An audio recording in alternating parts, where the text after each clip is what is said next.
Existe uma estranha geografia na mente humana que poucos se atrevem a mapear. É aquele território nebuloso onde o dia termina. O brilho da tela finalmente se apaga. E o que sobra é apenas o peso do próprio corpo contra o lençol. Nesse instante exato, entre a última distração e o primeiro sonho, surge uma percepção que não pede licença.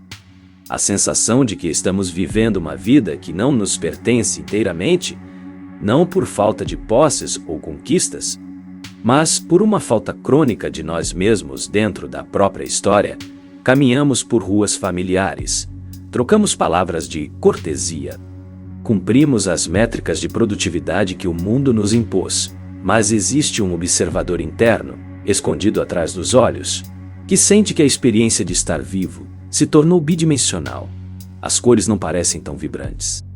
Os afetos já não alcançam o fundo da alma, e o tempo parece ter se transformado em algo que escorre pelos dedos, sem deixar qualquer rastro de significado. No passado, chamávamos isso de tristeza. Hoje, talvez seja apenas o resultado de uma mente que, tentando se proteger do excesso, acabou se desconectando da própria fonte de vitalidade. A modernidade nos vendeu a ideia de que a conectividade constante seria a cura para a solidão. Mas o que encontramos foi um isolamento muito mais perverso. O isolamento de si mesmo. Cada notificação, cada resposta rápida que damos ao mundo, funciona como um pequeno tijolo em um muro que construímos para não encarar o vazio. E o perigo não está no vazio em si. O perigo está no medo que sentimos dele. Tratamos o silêncio como um inimigo a ser combatido, quando, na verdade, ele é o único espelho capaz de refletir nossa verdadeira face, sem os filtros do algoritmo social. Observe como a nossa atenção se tornou uma mercadoria fragmentada. Já não conseguimos ler um livro sem o impulso de verificar o mundo digital. Não conseguimos jantar sem uma tela dizendo o que sentir. Ou como nos entreter. Essa incapacidade de sustentar o foco em um único ponto é o sintoma de uma exaustão que não se resolve com sono. É uma fadiga da consciência. Estamos tão habituados a reagir a estímulos externos, que desaprendemos a agir a partir de um desejo interno genuíno. A vida se tornou uma sequência de reações automáticas. Uma dança coreografada por expectativas alheias. E no meio desse ruído, a nossa vontade real foi sufocada pela urgência constante. Há uma aflição silenciosa em perceber que os anos estão passando, e a memória afetiva está ficando deserta. Você consegue lembrar da textura emocional da semana passada? Ou as horas apenas se fundiram em um borrão de tarefas e consumo de informação? Quando paramos de sentir profundamente, paramos de criar memórias reais. O cérebro precisa de presença para registrar a vida. Sem presença, o tempo se torna irrelevante. É como assistir ao filme da própria existência em velocidade acelerada, perdendo os detalhes, os diálogos importantes e as nuances que dão sabor ao existir. Esse distanciamento emocional é uma forma de sobrevivência. Se não sentimos o cansaço, conseguimos trabalhar mais 10 horas. Se não sentimos a solidão, ignoramos a falta de conexões reais. Se não sentimos a angústia, continuamos consumindo distrações que prometem felicidade instantânea, mas o preço dessa anestesia é alto demais. Porque quando fechamos as portas para o que nos dói, trancamos também as janelas para o que nos encanta. A mente humana não escolhe quais emoções vai sentir, ou sentimos tudo, ou nos tornamos aos poucos. E é aqui que mora a coragem de mudar o curso. O crescimento pessoal não começa com uma rotina perfeita, nem com uma viagem para o outro lado do mundo.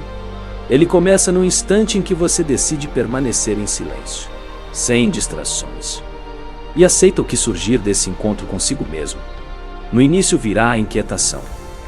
O corpo vai pedir movimento. A mente vai inventar problemas urgentes.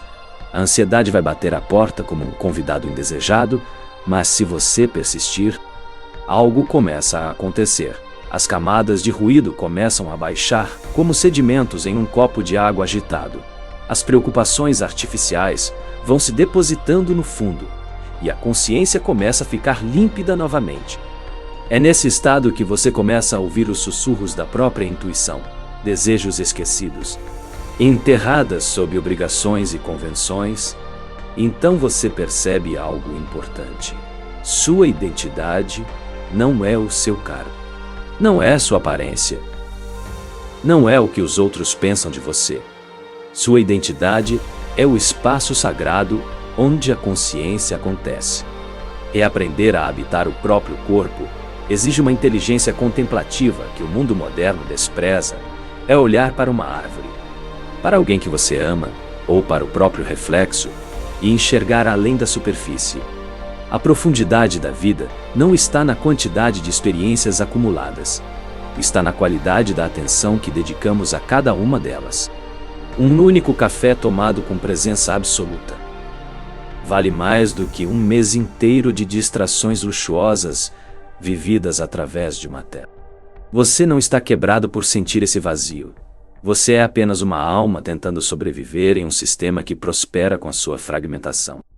O mundo quer que você sinta que algo está faltando, para que tente preencher esse espaço com consumo. Mas a verdade é que o que falta já está aí, esperando para ser percebido no silêncio que você evita.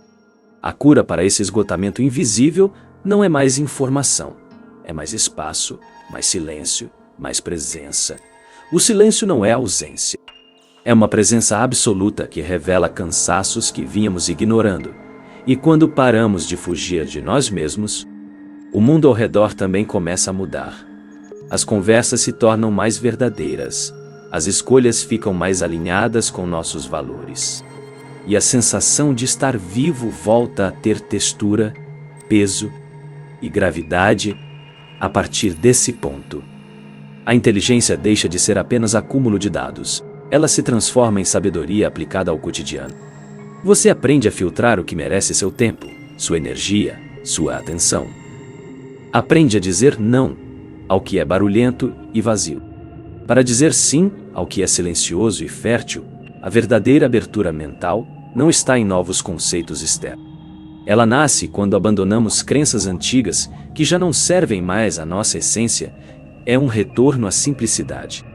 O crescimento pessoal dói, porque exige a morte de versões antigas de nós mesmos, a versão que precisava de aprovação constante, a versão que se escondia atrás de telas, a versão que tinha medo do próprio pensamento. Mas o que nasce depois disso é algo indestrutível. Uma presença que não se abala facilmente, uma mente que finalmente compreendeu que paz não é fraqueza, é estado natural. Que este momento tenha sido seu primeiro intervalo de silêncio real. Que estas palavras não tenham sido apenas mais uma distração, mas um eco daquela voz que já existia dentro de você, pedindo mais escuta e menos ruído.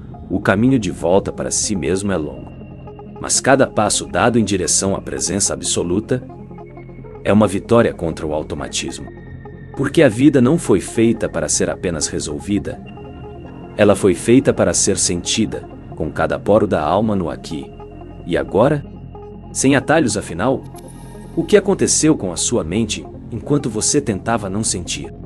Ela apenas esperou pacientemente pelo dia em que você estaria pronto para olhar de volta. E esse dia, se você permitir, pode ser hoje.